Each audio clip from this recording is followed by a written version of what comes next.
आपको बताऊंगा मैं कि प्रणाम करने से क्या प्राप्त होता है। एक बार महाभारत युद्ध चल रहा था, तो दुर्योधन को आया गुस्सा। अब दुर्योधन क्रोधित होकर के और पितामह भीष्म के पास जाकर के और ऐसे ऐसे वाक्यों से आहत किए कि पितामह भी क्रोधित हो उठे और पितामह ने रणभूमि में कसम खा ली कि कल की युद्ध में मैं सब पांडवों को समाप्त कर दूंगा। पितामह भीष्म ने कसम खाई है और पितामह भीष्म के बारे में तो आप सब जानते ही हैं, और पांडव भी जानते थे कि वे कितने बड़े पराक्रमी हैं, कितने बड़े योद्धा हैं। उनके सामने में किसी का भी चलने वाला नहीं है। रात्रिकालीन में पांडव अपने शिविर में बड़े ही चिंतित, सभी चिंता में डूबे हुए हैं कि कल के युद्ध में क्या होगा क्या होगा क्या होगा।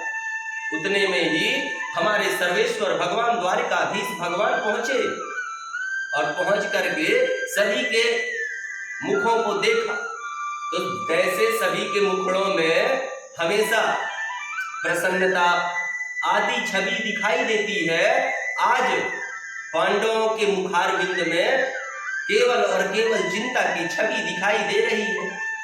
यह देख करके भगवान श्री कृष्ण समझ गए कि यह जरूर पितामह भीष्म के प्रण के कारण पांडव दुखी लग रहे हैं।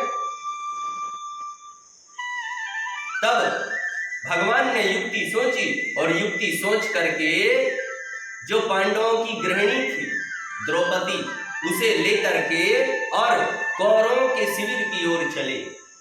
कौरवों के शिविर में पहुंचे तो वहां सबका अलग अलग शिविर लगा रहता है, अलग अलग शिविर में वास करते हैं।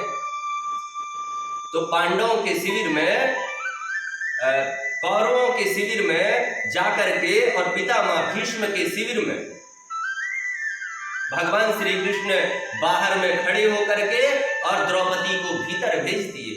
और जैसे ही द्रौपदी को भीतर भेजे और द्रौपदी भीतर जाकर के और पितामह भीष्म को प्रणाम की, वैसे ही पितामह भीष्म उन्हें अखंड सौभाग्यवती का वरदान आशीर्वाद प्रदान कर दिया।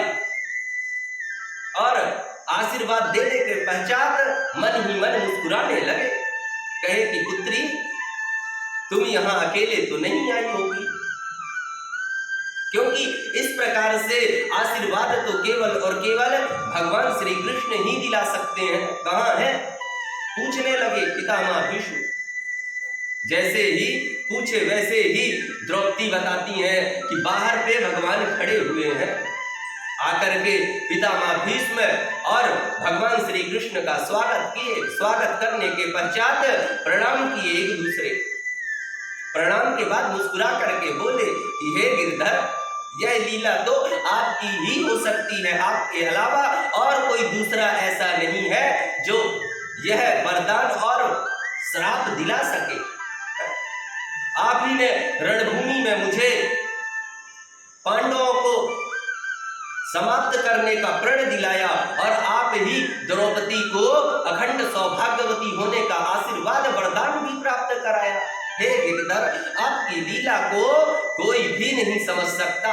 इस प्रकार से पितामह भीष्म भगवान श्री कृष्ण की वंदना करके उन्हें प्रणाम किए।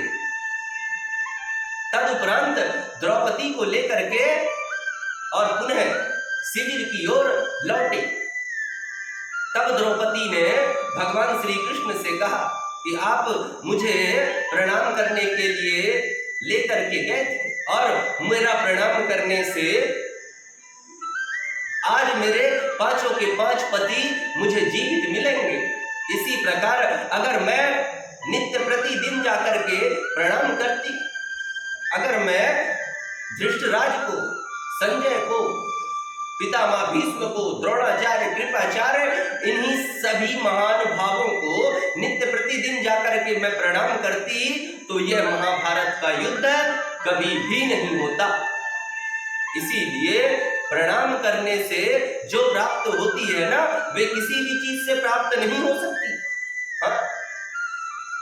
प्रणाम करने से हमारे मन में अच्छे अच्छे शुभ विचार आते हैं। प्रणाम करने से हमें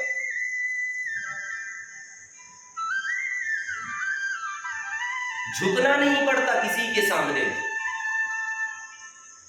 हम हमेशा अपना सर झुका करके ही चलेंगे, क्योंकि हम प्रणाम कर रहे हैं। और प्रणाम करने से हमारी अहंकार मिटती है। हमारे अंदर जो अहंकार भरा हुआ रहता है कि मैं ये कर लूंगा, ऐसा कर लूंगा, वैसा कर लूंगा, अपने बड़ों के आशीर्वाद से, अपने पूर्वजों के आशीर्वाद से, भगवान के आशीर्वाद से तुम्हारे अंदर की जो यह घमंडता, अहंकार जो होगी ना, वह सब नष्ट हो जाएगी। और प्रणाम करना तो हमारी संस्कृति है। हम हिंदुओं का धर्म है कि हम हिंदू अपने से बड़ों का प्रणाम करके उन्हें आदर दें, सम्मान दें। यह हिंदू धर्म की